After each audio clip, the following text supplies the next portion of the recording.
Hey coin collectors, and welcome to the DC Coin World International Coin Channel, and we can answer the question now about the kerfuffle over the 1970 Philadelphia nickel from the United States of America, and the answer is there wasn't one. There was no nickel from the Philadelphia Mint from the United States for 1968, 1969, and 1970. Absolutely no nickels made at the Philadelphia Mint those 3 years. There were, however, 3 nickels made in 1970, and here they are, the 3 of them. This is the Denver Mint nickel, which you see right here, and it has the D on the bottom.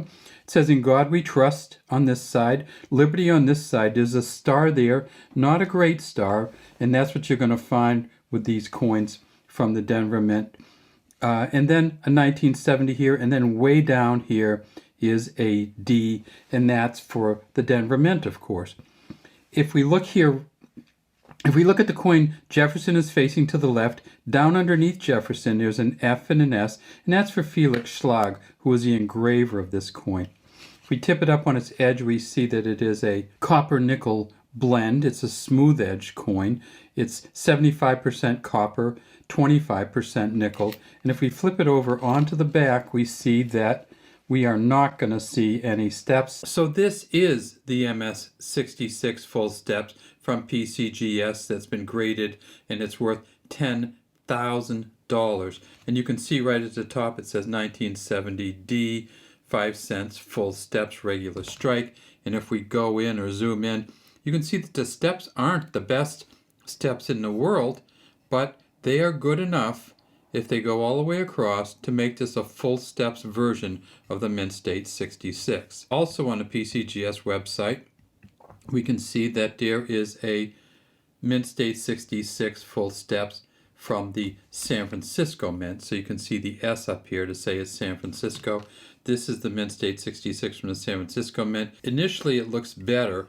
Then as you magnify it up, you see that you can see the steps, but even that is not the greatest set of steps in the world, and that's the San Francisco Mint regular strike, and this one is worth about $3,850. And finally, this is the one from the San Francisco Mint, because this is a proof coin, it's going to be stamped different, it's going to be treated different, and it's nowhere near the value. However, if we scroll down, you'll see that sometimes they're still selling for somewhere in the $400 to $600 range. You see one sold in 2021 for $620 with an NGC grading on it.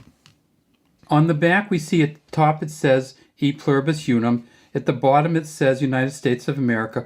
Monticello is right here, and then 5 cents. The 5 cents is plural, and Monticello is the name of this building up here where Thomas Jefferson lived. And whenever you get one of these, you look at these steps here, and the more steps you have, the better value the coin is. And you'll see at the Denver Mint in 1970, they've only found 4 ever that had all the steps on them, and that would be 5 steps. And of those 4, there's one that's worth $10,000. So you can get an expensive nickel from 1970. There just aren't many of them. And that is 1 out of 515.5 million of these. So they made $500 million. They've only found 1 at a Mint State 66 full steps. What about the San Francisco Mint? Well, the San Francisco Mint produced 2 coins. And here both of them are. This, of course, is the proof coin, so we'll do that last. At the San Francisco Mint, they also produced regular coins in 1970. They produced 214 million. They have found none over a Mint State 66 full steps. In fact, the 11 Mint State 66 full steps that they've found are worth about $3,850. At the San Francisco Mint, this is the last year that they made regular circulating nickels. After 1970, all of the San Francisco Mint coins were proof coins. And you can see this one definitely has the steps. So look at those steps in there. Unfortunately, proof coins often have the steps because they use different dies on them and they take a lot more care. So while this is really polished and it has all the steps, it's not worth much because it's not a cameo. Monticello does not pop off of this coin. They have found 119 proof 69 deep cameos, and those are worth about $400. This isn't a Proof 69 or a deep cameo, and so it may be worth $4 to $5, maybe less, and you can see that it doesn't have great detail on it. Every single nickel made in 1970 has a mint mark. There are no coins that we know of that don't have a mint mark on them.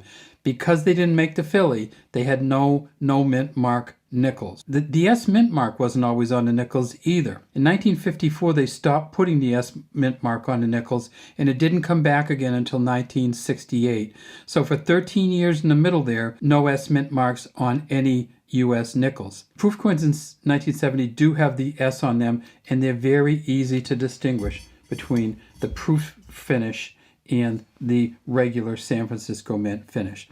So why couldn't they get full steps on these coins, even at the San Francisco Mint where they were making all of the proof coins? Well, Coin Week says that that's because all of the master hubs were so worn out that they didn't produce nickels with all the features on them.